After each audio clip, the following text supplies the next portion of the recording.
Senhoras e senhores, respeitável público, sejam bem-vindos de volta à CIA do Xadrez, Companhia do Xadrez.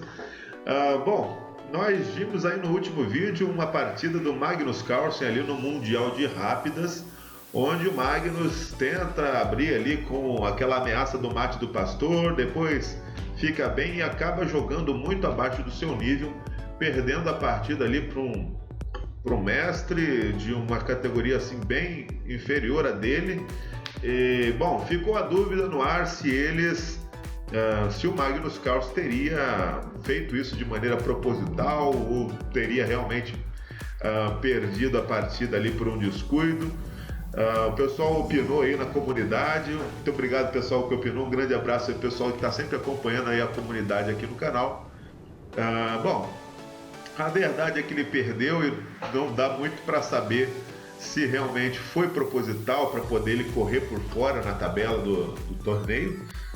Uma vez que ele perdeu essas partidas, provavelmente ele vai deixar para enfrentar os grandes jogadores só nas últimas rodadas e vai ter uma vida confortável aí, né? Então ficou essa dúvida no ar.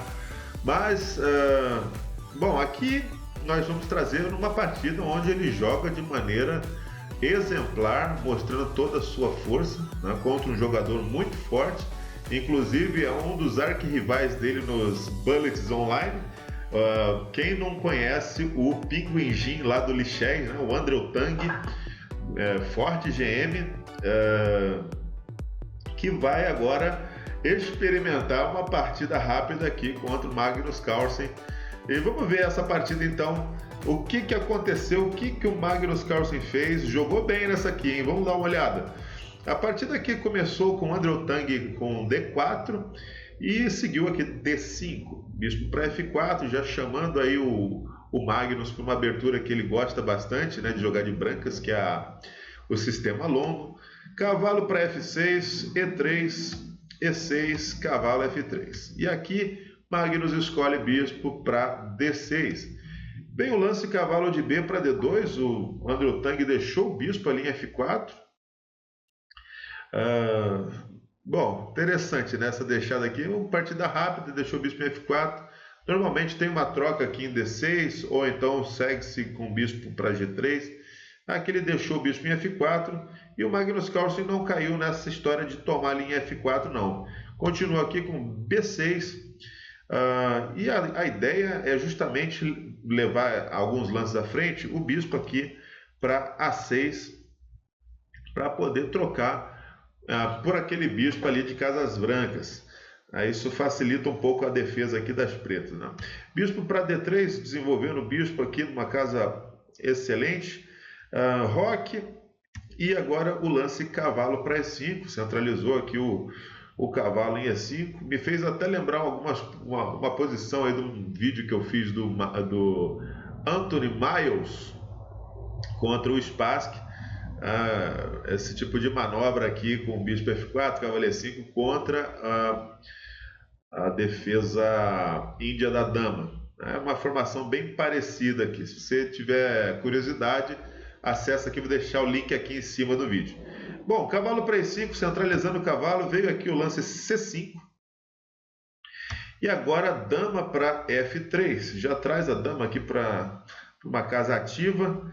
Dama para C7, em algumas linhas é importante jogar esse dama para C7 para manter esse bispo aqui em D6 protegido, visto que tem aquele bispo ali alinhado, né, em F4, e cavalo de B para D7 normalmente pode ter alguns temas se deixar o bispo desprotegido. Então, dama para C7 habilita aí esse lance cavalo para D7 em alguns casos. Vem o lance C3 e aqui bispo para A6. Quer já trocar esse bispo das brancas ele é bem perigoso aqui nessa diagonal. Então, bispo para A6 já, ainda mais que o André Tang não rocou, não seria muito legal jogar bispo para C2, já que esse bispo estaria cortando aqui a passagem do rei ali para o roque. Então, depois de bispo para A6, veio aqui bispo por A6 e cavalo por A6. Agora sim faz-se o roque e o Magnus Carlsen continua aqui com dama para B7. Aqui junto com o cavalo ali de F6, o peão de D5, garante ali um controle sobre a casa E4.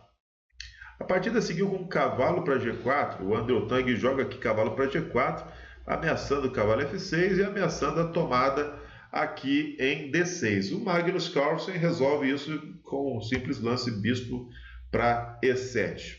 Vem então lance cavalo por F6, bispo por F6. A posição aqui está igualada. Aqui o André Tang vai manobrar o seu cavalo lá para E5 por meio de cavalo para C4, aproveitando que o peão de D5 está pregado ali no centro por causa da dama desprotegida aqui em B7.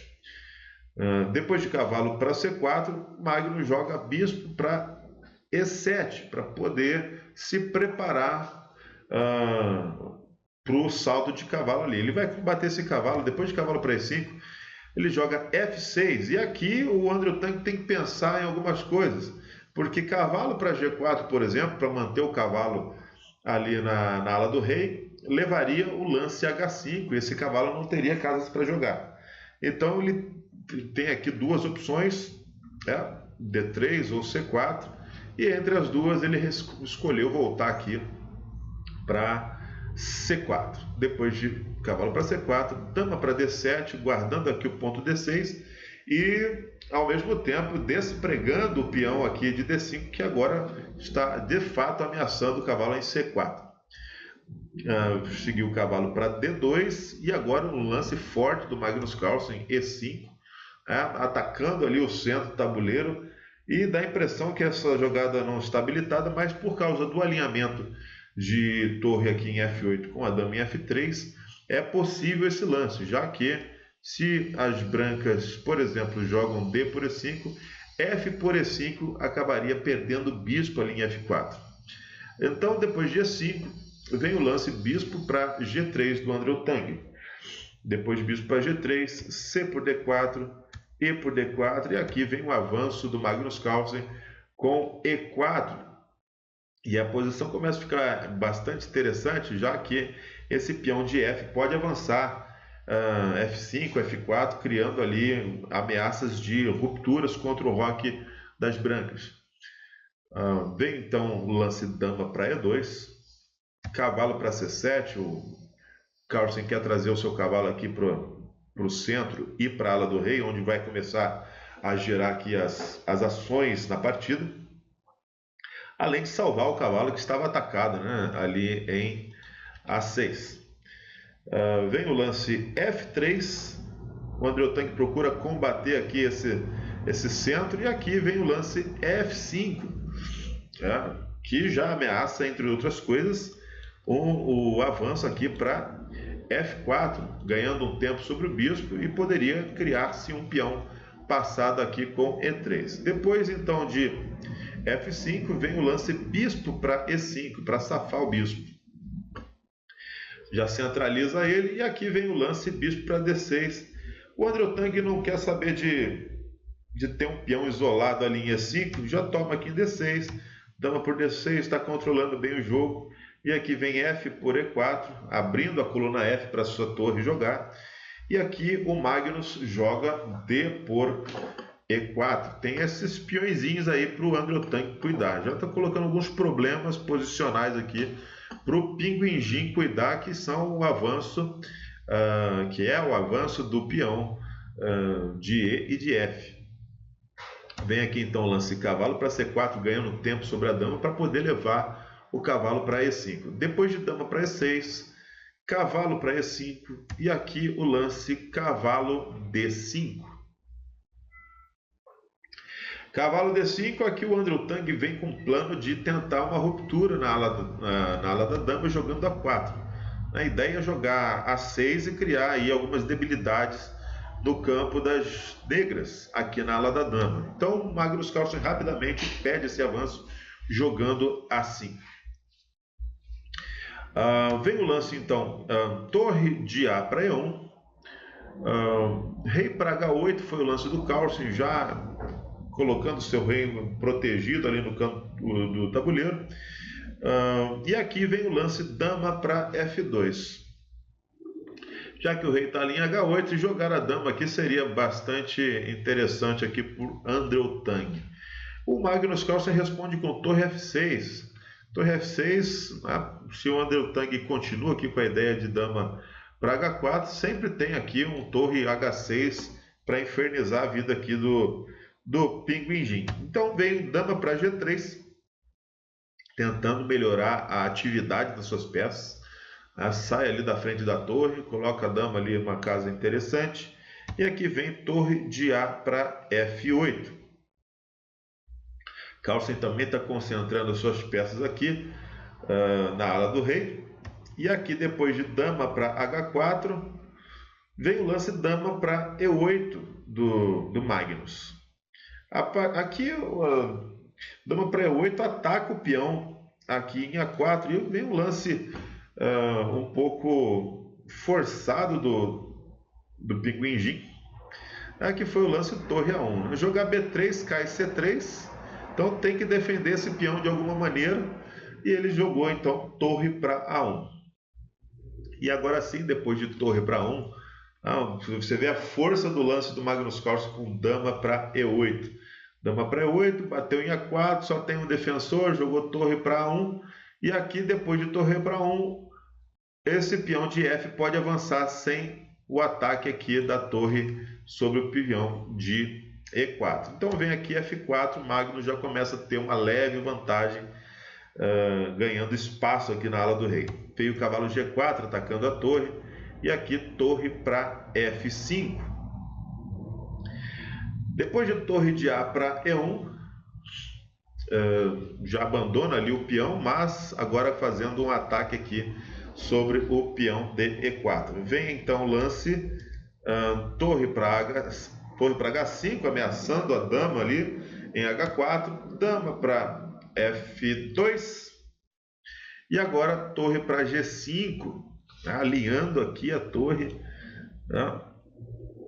contra o rei, a possibilidade de jogar F3. A pressão do Carlsen começa a aumentar, mas aqui o Andrew Tang pega e joga cavalo para E5 e o Magnus Carlsen mostra que não está de brincadeira, mostra que quer jogar bem e desfazer, né, aquela caca que ele fez na partida anterior, que nós mostramos aqui. Jogou aqui torre por E5, lance corajoso, eliminando o cavalo, crendo que essa massa de peões com o cavalo bem centralizado e essa chuva de peças aqui em cima da ala do rei adversário é suficiente para compensar esse sacrifício aqui em E5. Depois de D por E5, dama por E5, torre D1, vem o lance F3, já fica ameaçando ali um toque ali em G2, e aqui vem o lance dama para G3. Depois de dama para G3, cavalo F4, Magnus não quer saber de trocar as damas. E aqui vem o lance torre de D para E1. O Pinguim Jin volta com a sua torre, parece que não está tendo muitas ideias do que fazer na posição. Joga de volta torre de D para E1, talvez rei para H1 para eliminar a possibilidade de cheques ali na diagonal. Seria um pouco melhor. Mas aqui o Magnus Carlsen então aproveita para dar esse cheque. Um cheque muito chato. Muito chato. Por exemplo, se rei para H1, fatalmente F por G2. E as brancas vão perder essa dama, né? Essa dama por G2, cavalo por G2. E a torre aqui em F8 está protegida aqui pela dama, né? Então, depois de dama para C5, cheque.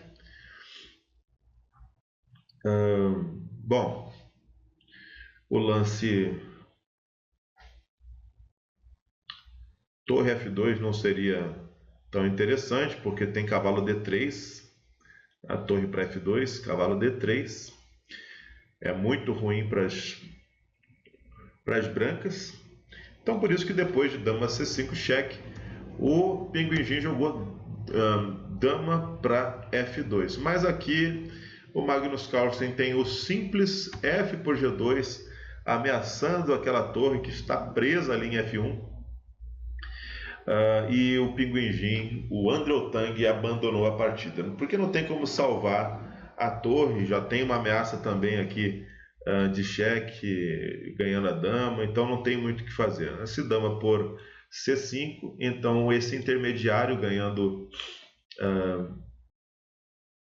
uma torre, promovendo, dando cheque, e depois aqui de torre por F1, D por C5.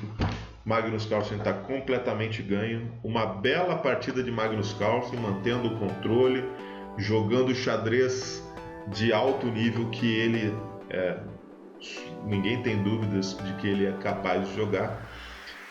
Então vamos ver como que o Magnus vai se sair aí depois dessas duas primeiras derrotas. Já emplacou 3 vitórias arrasadoras nas rodadas seguintes, até a quinta rodada. Essa foi a quinta. Ele já tinha vencido outras 2 na terceira e na quarta rodada.